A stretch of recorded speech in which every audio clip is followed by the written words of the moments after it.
හිතන්න අපි පොඩි කාලේ ඉඳන්ම සල්ලි ගැන ඉගෙන ගත්ත හැමදේම වැරදි කියලා කවුරු හරි කිව්වොත් අන්න ඒ වගේ අදහසකින් තමයි අපි මේ කතාව පටන් ගන්නෙ.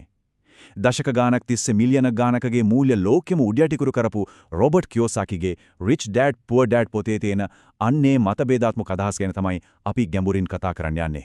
මේක නිකම් පොතක් නෙවෙයි. හිතලා බලන්න. මුලින්ම ප්‍රකාශකයෝ හැමෝම ප්‍රතික්ෂේප කරපු අන්තිමට Tamanගේම සල්ලි වලින් මුද්‍රණය කරගත්ත පොතක් කොහොමද ලෝකයක් වටේම මෙච්චර ප්‍රසිද්ධ වුණේ?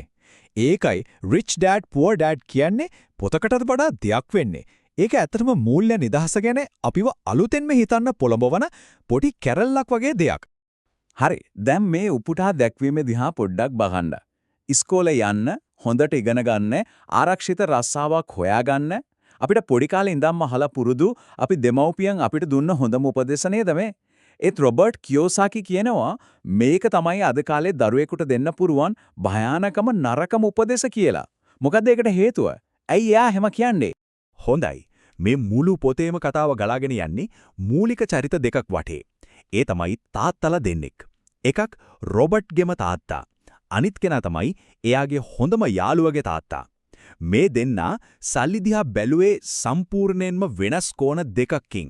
හරියට අහසයි පොළවයි වගේ. මේ සංසන්දනයෙන් අපිට එක දෙයක් හරිම පැහැදිලිව පේනවා.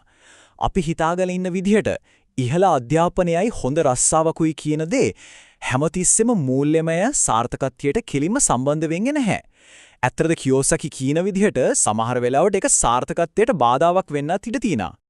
මේ බලන්න ඒ දෙන්නන්ගේ හිතන විදිහේ වෙනස. දුප්පත් තාත්තා කියනවා මුදලට තියෙන ආදරය තමයි හැම නරක දෙයකටම මුල කියලා. ඒත් පොහොසත් තාත්තා කියන්නේ මුදල් නැතිකම තමයි හැම නරක දෙයකටම මුල කියලා. එක දෙයක් දැක්කම එක්කෙනෙක් කියනවා මට ඒක ගන්න සල්ලි නැහැ කියලා එතනින්ම කතාව ඉවර කරනවා. අනිත් කෙනා තමන්ගෙන් අහනවා මම කොහොමද ඒක ගන්නෙ කියලා. බලන්න එක ප්‍රශ්නයක් අපි හිතන එක නවත්තනවා අනිත් ප්‍රශ්නය අපේ හිතන්න දොරවල් අරිනවා. අන්න ඒ පුංචි වෙනස තමයි ඒ දෙන්නගේ මුළු ජීවිතයම තීරණය කළේ. ඉතින් මේ දුප්පත් තාත්තාගේ චින්තනය අපිව අරගෙන යන්නේ කොහාටද? ඒ තමයි කියෝසාකි හඳුන්වන මීයන්ගේ තරඟය හෙවත් The Rat Race කියන උගුල ඇතුළත. අපි බලමු මොකන්ද මේ කියන උගුල කියලා.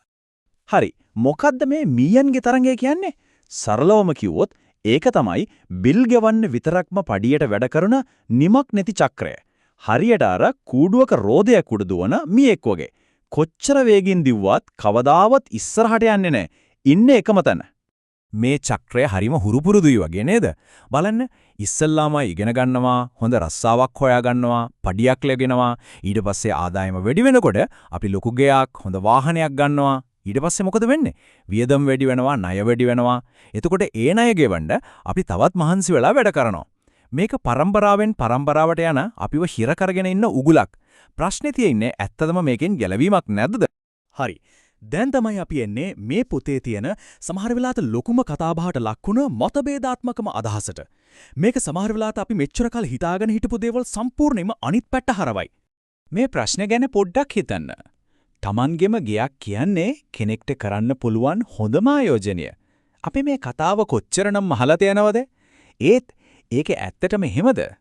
අපේ ලොකුම ආයෝජනය කියන දේ ඇත්තටම අපේ ලොකුම වගකීම වෙන්න බැරිද? බලන්න මේ තාත්තලා දෙන්නගේ අදහස් දෙක. දුප්පත් තාත්තා කියනවා අපේ ගෙදර තමයි අපේ ලොකුම වත්කම කියලා. ඒත් පොහොසත් තාත්තා කියනවා මගේ ගෙදර කියන්නේ වගකීමක්. ඔයාගේ ලොකුම ආයෝජනය ගෙදර නම් ඔයා ඉන්නේ ලොකු කරදරයක කියලා. එකම දේ ඒත් සම්පූර්ණයෙන්ම වෙනස් දෘෂ්ටි කෝණ දෙකක්. අපි මේ දෙකෙන් මොකක්ද පිළිගන්නේ කියන එක උඩ අපේ මුළු මූල්‍ය අනාගතයම තීරණය වෙන්න පුරු. පොහොසත් තාත්තට අනුව වත්කමක් කියන දේ හරිම සරලයි. ඒකෙන් වෙන්නේ අපේ සාක්කුවට සල්ලි එන එක. එච්චරයි. වෙන කිසිම සංකීර්ණ දෙයක් නෑ. එතකොට වගකීම කියන්නේ මොකද්ද? ඒකට ඒ වගේම සරලයි. ඒකෙන් වෙන්නේ අපේ සාක්කුවෙන් සල්ලි එළියට යන එක. අන්නේ සරල අර්ථ දැක්වීම දෙක තමයි මේ මුළු දර්ශනයේම අත්තිවාරම. ඉතින් අපි දැන් ඉගෙන ගත්ත අර සරල අර්ථ දැක්වීම දෙක අනුව බැලුවොත් අපි ජීවත් වෙන ගෙදර මොකක්ද? උකස් ගෙරීම්, දේපල් බදු, රක්ෂණ, නඩත්තු වියදම් මේ හැම දෙයකින්ම වෙන්නේ මොකක්ද? අපේ සාක්කුවෙන් සල්ලි එළියට යන එක. එහෙනම් මේ නිර්වචනය අනුව අපේ ගෙදර කියන්නේ පැහැදිලිවම වගකීමක්. හැබැයි මෙතන වැරදියට තේරුම් ගන්න එපා. කියෝසාකි කියන්නේ ගෙවල් ගන්න එපා කියලා නෙවෙයි. එයා කියන්නේ ඒක තමන්ගේ ලොකුම වත්කම කියලා හිතාගෙන ඉන්න එක තමයි භයානකම දේ කියලා. හොඳයි. එහෙනම් ප්‍රශ්නය ඒකනම් මොකද්ද විසඳුම? අපි කොහොමද මේ උගලෙන් ගැලවෙන්නේ? දැන් අපි බලමු පොහොසත් තාත්තගේ ධනය ගොඩනගා ගැනීමේ ක්‍රමෝපාය මොකක්ද කියලා. මෙන්න තියෙනවා පොහොසත් තාත්තාගෙන් ලැබෙන වැදගත්ම පාඩම. ඒ තමයි දුප්පත් සහ මධ්‍යම පාන්තික මිනිස්සු සල්ලි වෙනුවෙන් වැඩ කරනවා. ඒ ධනවත් මිනිස්සු සල්ලි Taman වෙනුවෙන් වැඩ කරනවා. ඒ කියන්නේ අපි සල්ලි පස්සේ දුවන එක නවත්තලා සල්ලි අපි වෙනුවෙන් වැඩ කරන ක්‍රමයක් හදාගන්න ඕන. මේකේ අදහස රස්සාව කරන එක නවත්තන එක නෙවෙයි. අදහස තමයි Tamanගේ රස්සාවෙන් ලැබෙන ආදායම පාවිච්චි කරලා වගකීම් මිලදී ගන්නවා වෙනුවට වත්කම් මිලදී ගන්න එක. ඒ කියන්නේ Tamanට තවත් මුදල් උපයලා දෙන දේවල් වලට ආයෝජනය කරන එක. එතකොට මොනවද මේ සැබෑ වත්කම් කියන්නේ? මෙන්න උදාහරණ කීපයක්. කුලී ආදායම් ලැබෙන දේපල, ලාභාංශ ගමන කොටස්, තමන්ගේ මැදිහත් වීමක් නැතුවම ආදායම් ගේන ව්‍යාපාර, පොත්පත් වගේ බුද්ධිමය දේපල මේවා තමයි වත්කම් කියන්නේ. මොකද මේ දේවල් අපි නිදාගෙන ඉද්දිත්, නිවාදුවක් ගත කරද්දිත් නොනවත්වාම අපි වෙනුවෙන් වැඩ කරලා අපේ සාක්කුවට සල්ලි ගේනවා. ඉතින් අවසානයේදී මේ මුළු කතාවම ඇවිත් එක තැනකට එකතු වෙනවා. ඒ තමයි අපිට තේරීම. අපි දැනුවත්ව තෝරගන්න මානසිකත්වය. මූල්‍යමය සාර්ථකත්වය කියන්නේ අපි කොච්චර මුදලක් හම්බ කරනවද කියන එක නෙවෙයි. ඒක තීරණය වෙන්නේ අපි මේ තාත්තලා දෙන්නගෙන් කාගේ උපදෙස්ද පිළිපදින්නේ කියන එක මත. ඒ කියන්නේ දුප්පත් තාත්තාගේ බය මත පදනම් වෙච්ච පාරෙන් අයින් වෙලා පොහොසත් තාත්තාගේ මූල්‍යමය බුද්ධිය මත පදනම් වෙච්ච පාරට එන එකයි මෙතන තියෙන වැදගත්ම දේ. කියෝසාකි තමන්ගේ පොතේ උපුටා දක්වනවා රොබර්ට් ෆ්‍රොස්ගේ ප්‍රසිද්ධ කවියක්. වනාන්තරයේදී පාරවල් දෙකකට බෙදුණා මම තෝරගත්තේ අඩුවෙන් මිනිස්සු ගිය පාර. අන්න ඒකෙන් තමයි මුළු වෙනසම ඇති වුනේ කියලා. මේකෙන් සංකේතවත් වෙන්නේ අන්නේ තේරීම තමයි.